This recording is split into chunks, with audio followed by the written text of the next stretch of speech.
नमस्कार विद्यार्थी मित्रांनो आणि शिक्षक मित्रांनो, एक महत्वाचं इंडियन गॅजेट सध्या सोशल मीडियामध्ये व्हायरल होत आहे. नेमकं हे इंडियन गॅजेट काय आहे, याचा उद्देश काय आहे, याच्यामध्ये शिक्षक पदाबाबत म्हणूया काय म्हटलेलं आहे, आरटी निकष काय म्हटलेला आहे, शिक्षकांना टीईटी मध्ये आता सूट मिळाली आहे का, टीईटी बंधनकारक नसणार आहे का, नेमकं काय थोडक्यात या व्हिडिओच्या माध्यमातून समजून घेऊया. सुरुवातीला मी तुम्हाला एकदम क्लिअर करतो. मी वाक्य जे टाकले ते नीट घ्या. थंबनेलला पण बघितलं तुम्ही, क्वेश्चन मार्क टाकला, मी क्वेश्चन मार्क टाकलाय. टीटी बंधनकारक नाही, क्वेश्चन मार्क आहे. इंडियन गॅजेट आले, प्रसिद्ध झाले, क्वेश्चन मार्क आहे. सत्य काय, क्वेश्चन मार्क आहे. मग बघा, हे भारताचं गॅजेट तुमच्या समोर बघायला मिळतं येते, पण ते गॅजेट आहे, पण त्याच्यामध्ये ते विधेयक आहे. म्हणजे ते विधेयक राज्यसभेत मांडण्यात आलेलं आहे. त्या विधेयकावरती पुढे चर्चा होणार आहे. चर्चा झाल्यानंतर त्या विधेयकाच्या अगेन्स्ट निवडणूक काय म्हणजे मतदान होणार आहे. आणि जर मतदानाअंती हे विधेयक मोठ्या मतदानाने निवडून आलं तर मग हा बदल होऊ शकतो. सो हे आता कितपत हे बदल होणार आहे हे डिपेंड करतं. अजून तर याच्यावरती चर्चाच होणार आहे. सो एक विधेयक फिरतं, आपलं हे राजपत्र फिरतं आणि कोणतरी त्याला टॅग करून टाकतंय की शिक्षकांना टीईटी बंधनकारक नाही, ही चर्चा चालू आहे, नो डाऊट चालू आहे. पण याचं रूपांतर होणं अजून कायद्यात वेळ आहे, वेळ लागणार आहे. सो समजून घेऊ आपण काय नेमकं या शिक्षकांना टीईटी बंधनकारक नाही असे सध्या सोशल मीडियामध्ये माहिती फिरत आहे. पण इथे क्वेश्चन मार्क टाकला लागेल तुम्हाला, बंधनकारक नाही का खरंच. त्यानंतर आरटीचे निकष बदलणार का, शिक्षकांना पदोन्नती मिळणार का, आणि नोकरी जाणार नाही का, आणि सेवा शर्तीमध्ये बदल होणार का, हे सगळ्या प्रश्नांचे उत्तर मी थोडक्यात सांगतो तुम्हाला काय. पण सुरुवातीला मी तुम्हाला थोडासा हेडलाईन डायरेक्ट टायटल सांगून टाकलं की एक विधेयक आहे, हे राज्यसभेत मांडण्यात आलेलं आहे आणि याच्यावरती चर्चा होऊन पुढे किती दिवस लागतात माहित नाही, त्यावरती मतदान होईल आणि मग मोठ्या विजयाने मतदानाने हे जर काय म्हणूया हे विधेयक जर पारित झालं तर मग त्याचं कायद्यात रूपांतर होईल, पण त्याला वेळ लागणार आहे. थोडक्यात तुम्हाला मी पहिले घेऊन जातो तिकडे, पण तत्पूर्वी तुम्ही जर अभ्यास करत असाल तर इग्नाइट अकॅडमीच्या द्रोणा 10.0 ची बॅच आजपासून चालू झाली आहे. लगेच जॉईन करा. जॉईन करण्यासाठी खाली डिस्क्रिप्शन मध्ये ऍपची लिंक दिली, ऍपवर क्लिक करा, बॅच लगेच जॉईन करा. आता मी मला विधेयकामधले काही मुद्दे तुम्हाला इथे क्लिअर करतो. बघा, हे जे विधेयक आहे ना, हे मांडण्यात आलंय, कधी मांडण्यात आलंय तर 13 मार्च 2026 ला मांडण्यात आलेलं आहे. बघा, हे 13 मार्च 2026 आहे. तुम्हाला गॅजेट दाखवते. बघा, हे भारत का राजपत्र हे सध्या सगळीकडे फिरतंय. 13 मार्च आलेलं आहे. हे कुणी मांडलेलं आहे ते पण मी तुम्हाला थोडक्यात दाखवतो. राज्यसभेमध्ये इथे सदस्य असतात ना, ते मांडतात. मग हे कुणी मांडलेलं आहे म्हणजे बघू शकता, जॉन ब्रिटास यांनी मांडले. बघा, जॉन ब्रिटास हे सदस्य राज्यसभेचे, त्यांनी हे मांडलेलं आहे. आणि राज्यसभेच्या सदस्यांना अधिकार असतो, ते मांडू शकतात.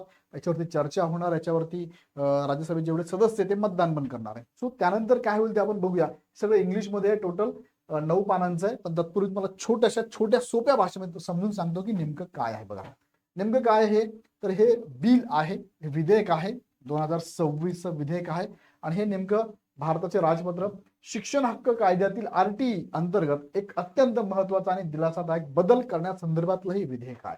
Right of children's to free and compulsory education amendment act 2026 त्या अगेन्स्ट हे विधेयक मांडण्यात आलेलं आहे. सोप्या भाषेत सांगायचं म्हटलं काय तर हा एक नवीन कायदा विधेयक आहे, जो जुन्या आणि अनुभवी शिक्षकांच्या नोकरीचे आणि भविष्याचे रक्षण करण्यासाठी संसदेत आणला गेला आहे. हा संसदेत आणला गेला आहे. याच्यावरती मी तुम्हाला मागाशी म्हटल्याप्रमाणे अजून अंतिम नाही, लक्षात घ्या.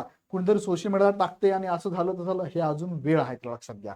आता मुख्य उद्देश काय याचा, तर शिक्षकांना टीईटी च्या सक्तीतून आणि नोकरी जाण्याच्या भीतीतून कायमची मुक्त करणे. पण कोणत्या शिक्षकांना ते पण त्यात त्यांनी सांगितलं. सो हा मुद्दा पुढे बघा, तर सगळ्यांनाच नाही बरं का लागू. हा कोणत्या शिक्षकांसाठी मांडलंय ते पण समजून घ्या. हा नवीन कायदा गरज का भासली बघा, हे सदस्यांनी मांडलं का, का गरज भासली त्यांना, त्यांना का वाटलं असं मांडायला पाहिजे.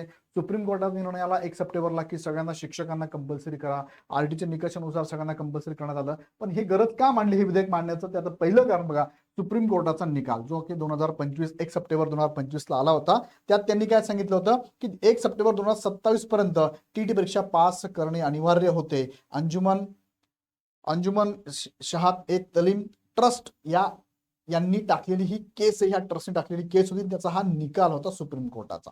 दुसरं काय, शिक्षकांमध्ये या कोर्टाच्या निकालामध्ये भीती निर्माण झाली. काय, जे शिक्षक अनेक वर्षापासून ग्रामीण भागात प्रामाणिकपणे शिकवत आहेत, त्यांना परीक्षा पास झाल्यास सक्तीची निवृत्ती, रिटायरमेंट दिली जाईल अशी मोठी भीती निर्माण होती. त्यांना पदोन्नती पण नव्हती. सरकारचा ऐतिहासिक निर्णय काय होता, शिक्षकांवरील हा अन्याय दूर करण्यासाठी आणि शिक्षण व्यवस्थेत स्थिरता टिकवून ठेवण्यासाठी सरकारने हे नवीन दुरुस्ती विधेयक आणलेलं आहे. आता बघा, तुम्ही बघितलं असेल एवढ्या मागच्या एका वर्षामध्ये बऱ्या प्रमाणामध्ये शिक्षक घाबरले होते, भीतियुक्त वातावरण होतं. शिकवणं, त्यांचे अवांतर कामं, शिक्षणाव्यतिरिक्त इतर कामं हे सगळं जर बघितलं, त्यांना परत अभ्यास करायला लावणं, परत किट देणं, या सगळ्या गोष्टीवर आपण ऑलरेडी चर्चा केलेली आहे.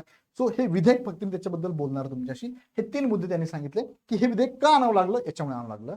आणि जुन्या शिक्षकांसाठी मोठा दिलासा नवीन नियम काय सांगतो. आता हा नवीन नियम लागू होणार आहे, पण हा काय सांगतो, हे विधेयक काय सांगते त्यात बघा. जुन्या शिक्षकांसाठी हे विधेयक महत्वाचे काय, नोकरी पूर्णपणे सुरक्षित ठेवण्यासंदर्भात हे विधेयक मांडण्यात आलेलं आहे.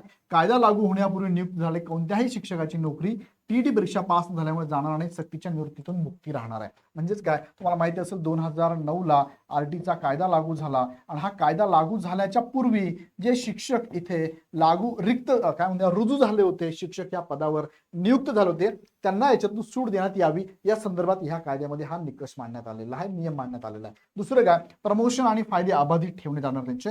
टीडी नसल्यास एकमेव कारणावरून कोणाचेही प्रमोशन रोखले जाणार नाही किंवा निवृत्तीचे फायदे हिरावून घेतले जाणार नाही, असा हा कायदा म्हणतो, विधेयक म्हणतं. आणि तिसरं म्हणजे सेवा स्थितीचे रक्षण, सेक्शन 23A जुन्या शिक्षकांसाठी अचानक नवीन शैक्षणिक अटी लादून त्यांना सेवा स्थितीचे कोणतेही नुकसान केले जाणार नाही, असे विधेयक म्हणतं. ह्या विधेयकाचं रूपांतर कायद्यामध्ये अजून होणारे वेळ आहे त्याला अजून. त्यानंतर पुढे बघितलं तर हा फायदा कोणाला आणि कसा लागू होणार बघा. टीईटी सक्तीची ही बघा, जुने शिक्षक जे कायदा येण्यापूर्वी, आरटीचा कायदा येण्यापूर्वी लागू झाले ते सक्ती नाही, हा नियम पूर्वलक्षी प्रभावाने लागू होणार नाही, ज्याला रेट्रोस्पेक्टिव्ह म्हणतो आपण त्याला. आणि नवीन शिक्षक कायदा आल्यावर नियुक्त होणारे पूर्णपणे सक्तीची असेल, प्रोस्पेक्टिव्ह ऍप्लिकेशन. त्यानंतर दुसरा आहे नोकरीतील बढती, ज्याला आपण प्रमोशन म्हणतो. टीईटी अभावी कोणतीही अडचण येणार नाही, यांना बढती मिळणार आहे, प्रमोशन मिळणार आहे. सर्व नवीन पात्रता नियमांचे कठोर पालन केले जाणार आहे. व्यावसायिक प्रशिक्षण, ज्याला आपण प्रशिक्षण देणं म्हणतो, ट्रेनिंग देणं म्हणतो, तर नोकरीची अट न ठेवता सरकार त्यांना वेळोवेळी आधुनिक प्रशिक्षण देईल. नियुक्तीच्या वेळीच सर्व पात्रता पूर्ण असावी लागेल नवीन शिक्षकांना. सो हा मेजर बदल म्हणून याच्यामध्ये जर हे विधेयक रूपांतर झालं कायद्यामध्ये, तर नक्कीच हा बदल चांगला असू शकतो. अंतिम निष्कर्ष जर बघितला तर एक संतुलित आणि प्रगत पाऊल टाकण्याचा उद्देश या विधेयकाचा असणार. म्हणजेच मुलांसाठी दर्जेदार शिक्षण, शिक्षकांसाठी क्षमता बांधणी, कॅपॅसिटी बिल्डिंग म्हणून आपण त्याला, आणि प्रगत प्रशिक्षण चालूच राहील, जेणेकरून शिक्षणाच्या गुणवत्तेशी कोणतीही तडजोड होणार नाही. शिक्षकांना ट्रेनिंग दिलं जाईल, त्याचा बेनिफिट हा विद्यार्थ्यांना शिकवण्यासाठी त्यांचा होऊ शकतो. शिक्षकांचा सन्मान आणि सुरक्षा, ज्यांनी वर्षानुवर्ष तळागाळात सेवा दिली आहे, त्यांच्या हक्काचे आणि नोकरीचे कायदेशीर संरक्षण करण्याचा हेतू या विधेयकाचा आहे. आणि थोडक्यात सुवर्ण मध्ये जर बघितला तर मुलांच्या शिक्षणाचा दर्जा सुधारणे आणि इन सर्व्हिस शिक्षकांच्या न्याय हक्कांचे संरक्षण करणे, या दोन्ही गोष्टी एकाच वेळी साध्य करणारा हा एक ऐतिहासिक निर्णय असू शकतो. विधेयक जर कायद्यात रूपांतर झालं तर हे होऊ शकतं, असं थोडक्यात सांगायचं आहे. सो या विधेयकाबद्दल तुम्हाला काय वाटतंय? हे विधेयक जर संसदेत जाऊन पारित झालं तर नक्कीच जुन्या शिक्षकांना दिलासादायक वृत्त हे असू शकतं. बघूया पुढे काय होतं. पण याबद्दल जेवढं माझ्यापर्यंत ही माहिती पोहोचली, ती माहिती देण्याचा मी प्रयत्न केला. याबद्दल तुम्हाला काय वाटतंय तुम्हाला कमेंटमध्ये नक्की कळवा. या विधेयकाबद्दल तुमची काय डिस्कशन, काय चर्चा तुमच्या ग्रुपची, ती पण मला कमेंटमध्ये कळवा. आणि तुमच्या सगळ्यांच्या ग्रुपमध्ये याची लिंक पण शेअर करा. आणि जाताना परत एकदा सांगतो, आजपासूनच टीईटी द्रोणा 10.0 बॅच चालू झाली आहे. लगेच जॉईन करा. जॉईन करण्यासाठी खाली डिस्क्रिप्शन लिंक दिली आहे. ही 2 रुपयाची बॅच पण तुम्ही जॉईन करू शकता. सेपरेट बॅचेस पण जॉईन करू शकता. आणि नवीन पुस्तकांची आवृत्ती 2026ची आपल्याकडे अवेलेबल आहे, ती पण तुम्ही मागवू शकता. त्यासाठी ऍप डाउनलोड करून डायरेक्ट बॅच जॉईन करा किंवा पुस्तकं मागवू शकतात. अधिक माहितीसाठी ह्या नंबरला कॉल करू शकता. हा व्हिडिओ आवडला तर लाईक करा, चॅनल सबस्क्राईब करा आणि तुमच्या मित्रांच्या ग्रुपमध्ये नक्की शेअर करा. पुन्हा व्हिडिओ आपण नेक्स्ट व्हिडिओमध्ये. धन्यवाद.